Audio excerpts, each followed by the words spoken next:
Good morning. Welcome to Bear Mountain Kitchen.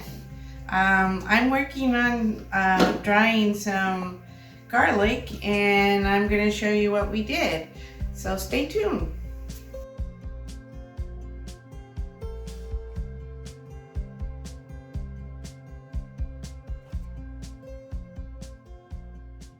Here we have the garlic leaves of our elephant garlic. And we just went out and cut a whole bunch of them, and I'm going to chop them up and get them ready for my food dehydrator. Okay, so right here I've already started. This is our dehydrator that we just got, and I have my first tray sitting and has some of the garlic on it. I first lined it with the clean screen that we got for each of these trays. That will make sure that I can get them all off real easy, and it just keeps everything really nice and clean. And so it's just nothing to really chop them up, it's just general chopping. You don't have to make everybody perfect, and just loading them up on the tray. We, in the past have been really meticulous about trying to make sure that there's just one there. But we did a trial run with all of this, and it didn't seem to make any difference. It was just fine, if they're a little bit stacked on each other. And, I want them a little thin, but not that much. Just making sure that everybody's just sort of got his little spot to sit. And that tray is ready to go, and I'll just work on the next two.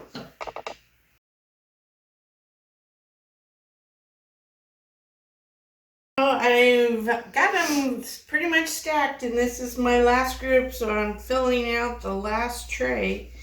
We found with reading the manual that you need a minimum of 4 trays for it to be working at its optimum. I don't think I have a problem with it. This isn't all the garlic leaves out there, is this, Farmer Tony? No. As a matter of fact, when you have to really look at the patch to see that I did anything. So it seems like a lot, but on our trial run that we did before, when you finally get done, it was what, about 1/4 cup. So it's not going to be jars of this. It will be, probably. When it's all dried and ground up, it'll probably be about a cup. All this effort for a cup. But it's going to taste amazing. So I think that I've got it all on here. And there we go. We're going to stack her up.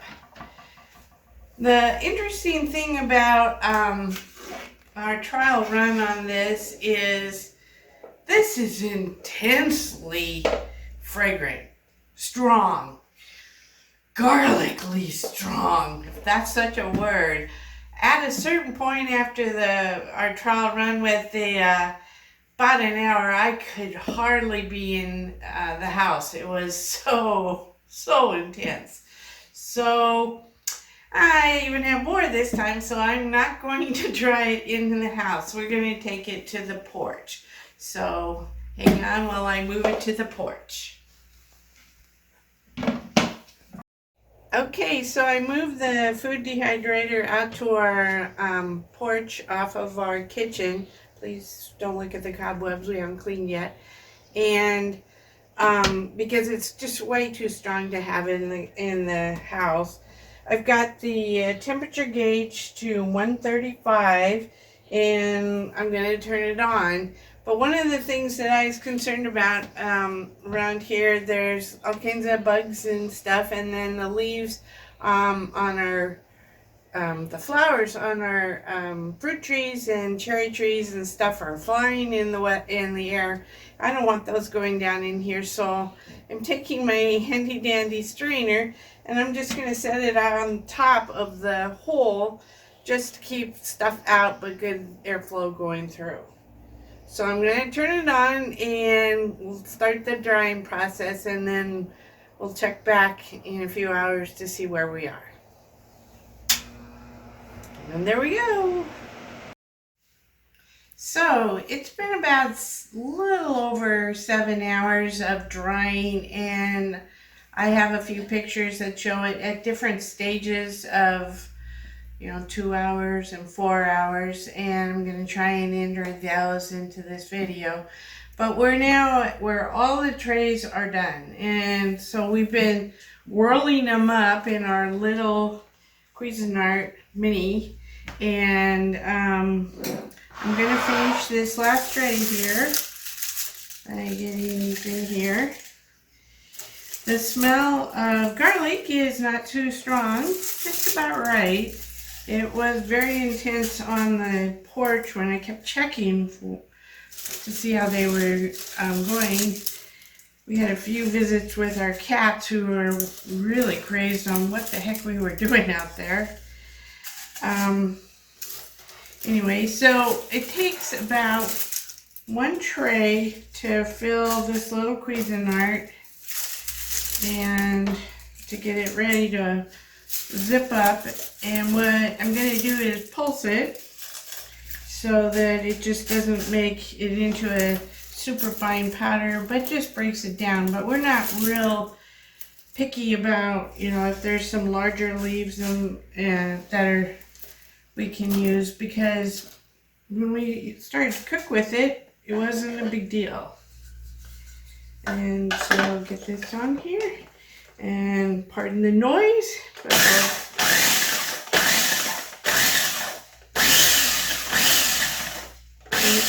looks good.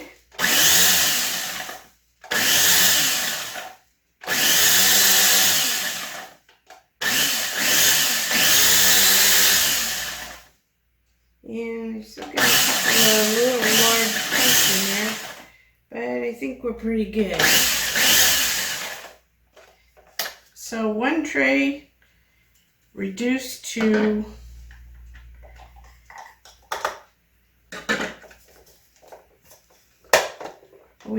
which way does this go? Lefty loosey, righty tighty. 1 tray reduced to that little amount there. I got a little canning, whatever this is, that fits in to make sure that I don't make a mess all over my counter. And so I'm going to add this final little amount. And there I go. There's a jar of garlic all minced up.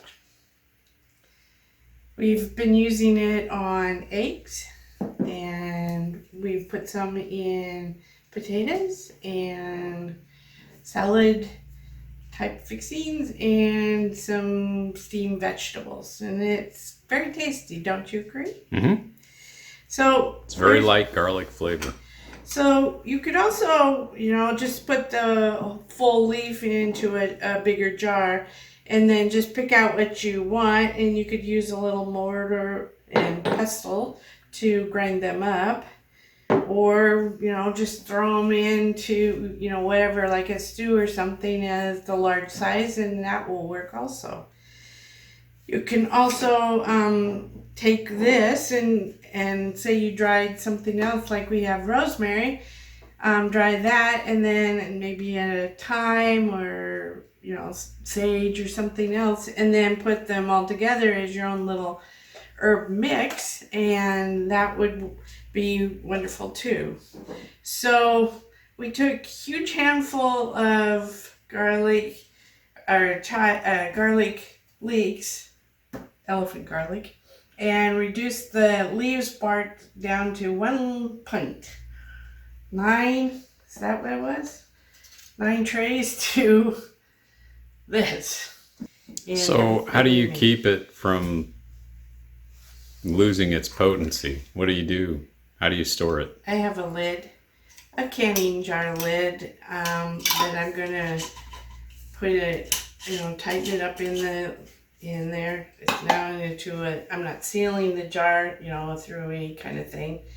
I'm just gonna put it on a shelf in our pantry, a dark shelf, so that it's not out in the light, and use it.